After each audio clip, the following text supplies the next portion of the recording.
Bosses start somewhere. Hey guys, thanks for tuning in to episode 7 of Bosses Start Somewhere. It's your girl Riley Brookstead, and I'm so hyped for the show because I have a very special guest joining us later. Stay tuned for Boss Moves coming up next. As you know, stay bossy. Bosses start somewhere.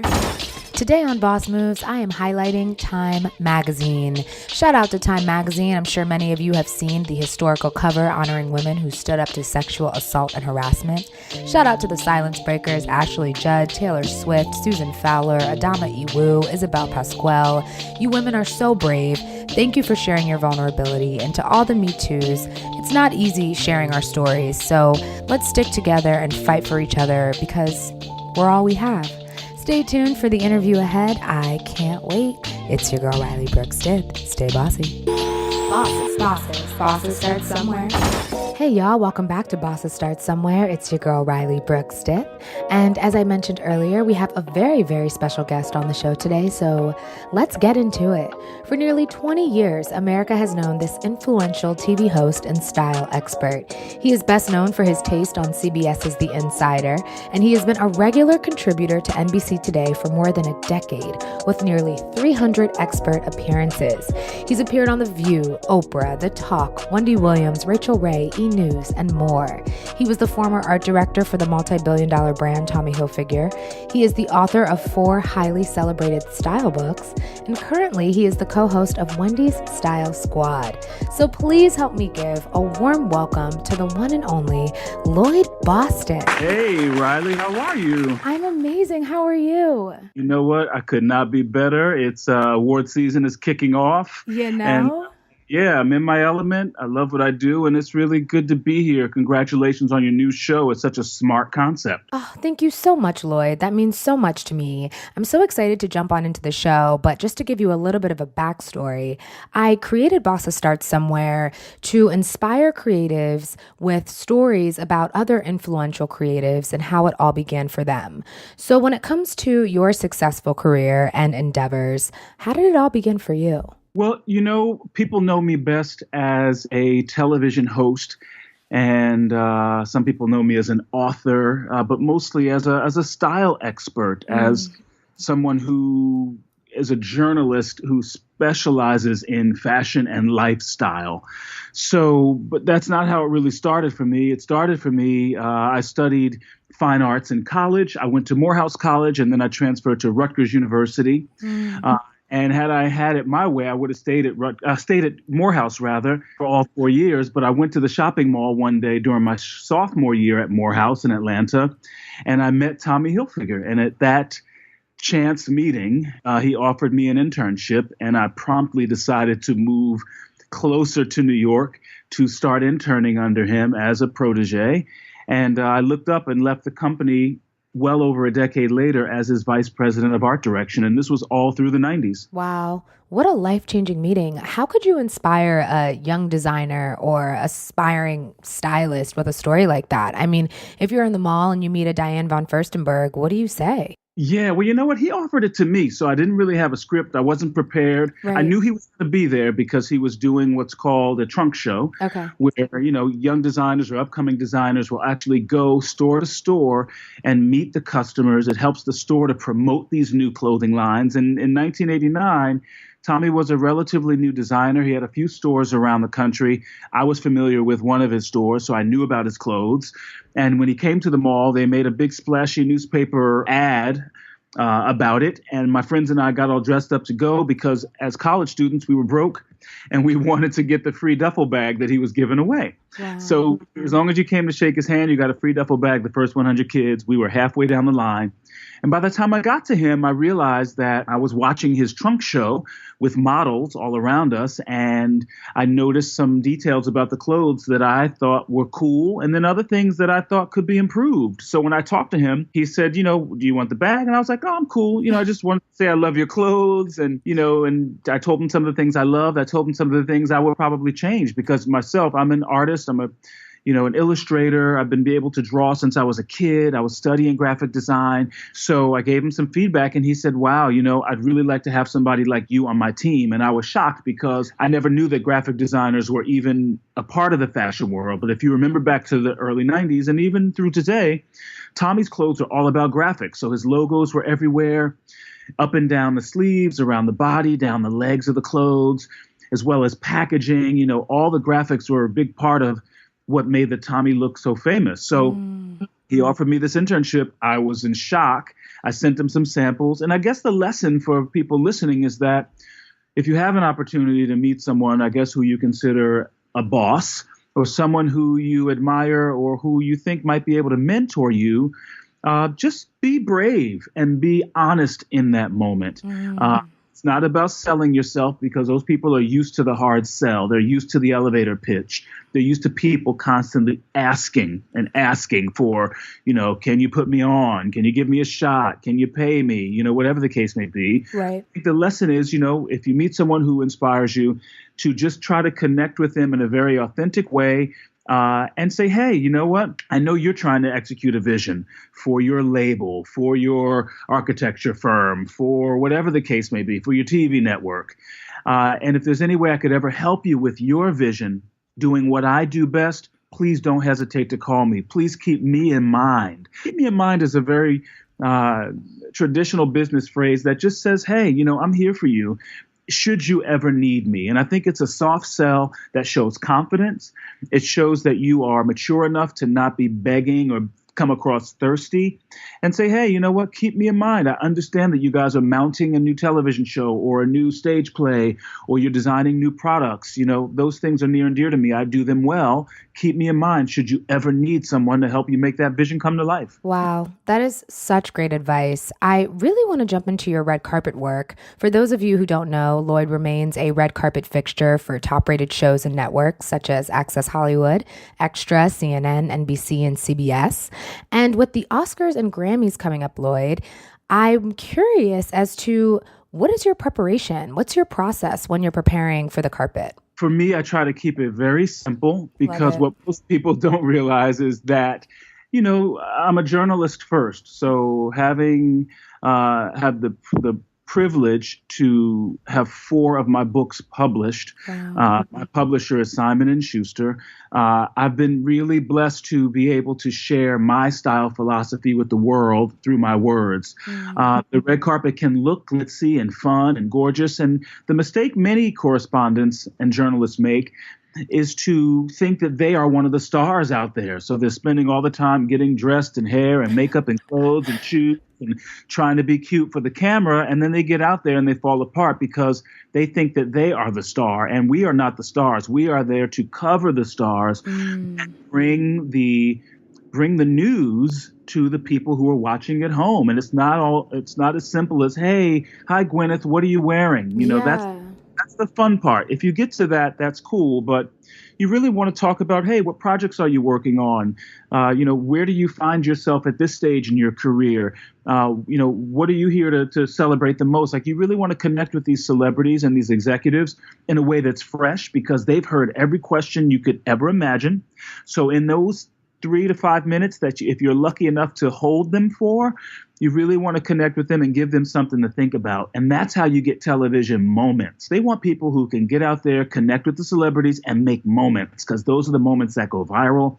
Those are the moments that get eyeballs. So for me, I prepare by making sure I try to look as good as I can. I don't have a stylist pulling for me. It's usually my own clothes, or sometimes people lend me clothes from different designers that I know, but I try to look great. I try to be comfortable, because that's the first thing that'll ruin you on any red carpet is if you look uncomfortable, it's going to come across on camera. And you got to know how to really hold the attention of everybody, because what you don't see is the fact that when you're talking to Gwyneth, Tom Hanks may be walking behind you and you want to catch him as well. So you got to know the timing. You got to know how to wrap it up with Gwyneth without disrespecting her, and then get Tom's attention or his publicist's attention and try to get a soundbite with him. So these shows that hire correspondents like myself, they want to know that you can get out there and be nimble on your feet. You don't mind that your head is sweating. You don't mind that your clothes look disheveled in that moment. Preparing is is really being a journalist in those moments, not trying to be a glamour puss. Love it. Being present in the moment, which I Yeah. think transcends across every industry, Absolutely. which is hard these days with social media. No one's really present anymore. Well, I Um, have to tell you, Riley, I agree with that, but I also think that I disagree with that because, no one's present, but the people who want to get ahead, yeah. people who want to be bosses, will take the time to get present. The way to do it is to not follow the curve, not follow the trend and say, hey, you know what? I'm putting my phone down tonight. Yeah. I'm putting my phone down over dinner. I'm with my family. Yeah, there may be potential business people here, but I don't need to check Instagram every 5 minutes. I don't need to post what I'm eating and who I'm with. I don't need to do some silly boomerang dance. Right. I need to maximize this dinner, and I need to connect with the people who are here.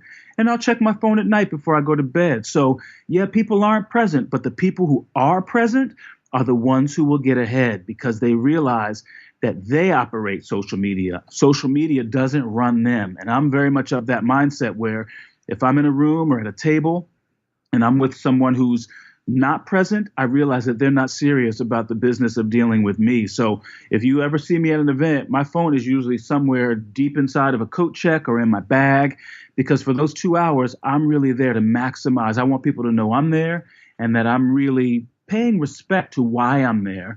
And that's a big thing about growing in the business world. Yeah. Absolutely. And I love that you said you're there to maximize and to pay respect to why you're there, which means you want people to know that you're in the room for a purpose. And I think that so many listeners, including myself, need to hear that. I mean, I think that speaks to exactly where you are today, which transitions me into my next question. As a TV host, style expert, and brand executive, I mean, Lloyd, how do you find the time to write 4 books? Thank you for that. And I think that I never thought I would be on TV. That's important to say because I did not study broadcast journalism, and I had no desire to be on television. I did musical theater in high school and a little bit in college, but it was really just for fun. So I was really always comfortable on stage and in front of people. But it was never really something I wanted to do for a living. So cut to me working at Tommy Hilfiger. I've got my degree in fine arts, which, by the way, when I took my job with him, my full-time job with him, he offered me a full-time job the middle of my senior year in college. So I really had a choice to make. Do I finish up college or do I go work for this hot designer? And I chose to work for the hot designer because he told me that I could finish up at night.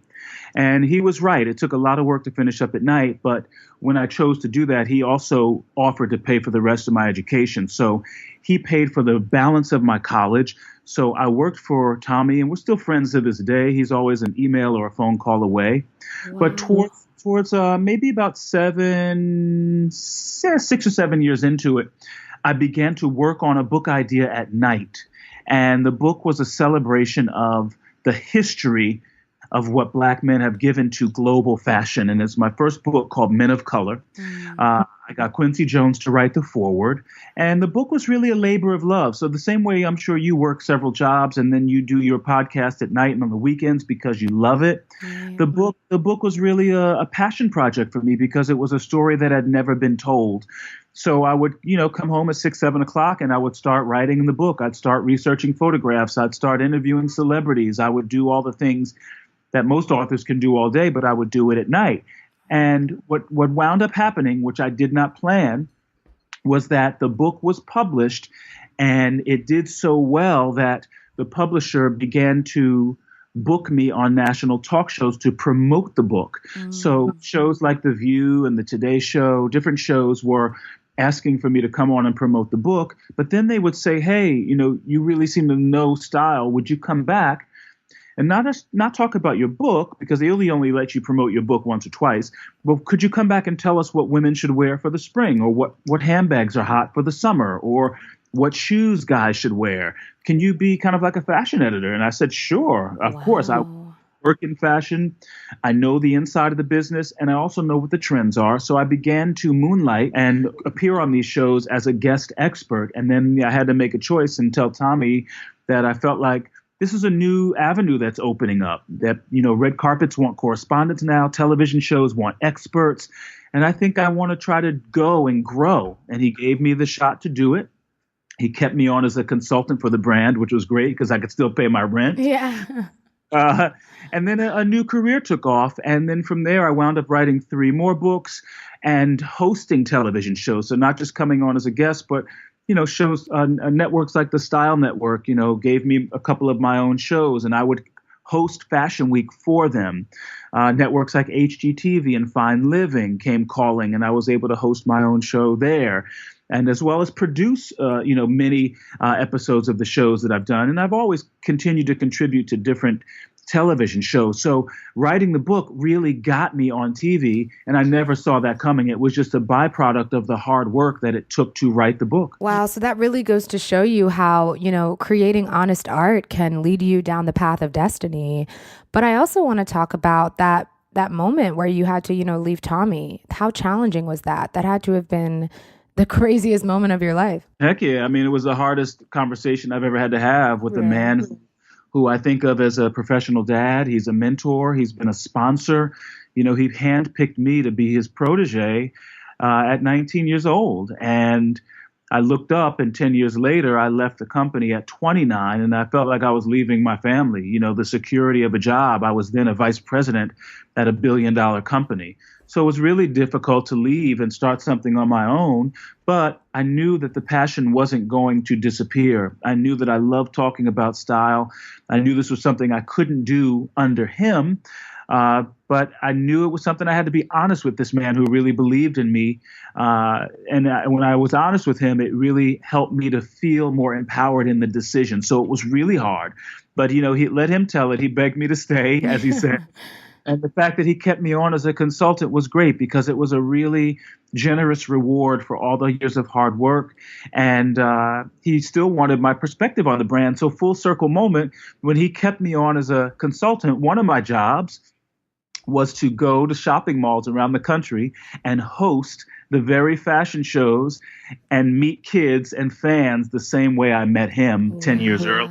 So it was a real Cinderella story. And for him to put me out there as the new face of the brand, as the first spokesperson, because at this point he didn't have to do that anymore. The brand was doing so well that it wasn't smart to send him out anymore. He would be mobbed in the mall. So he chose me as the first spokesperson for the Tommy Hilfiger label. Wow.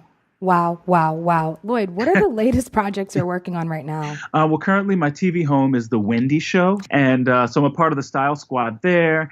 And currently I am taking some time to start, hopefully, what will be my 5th book.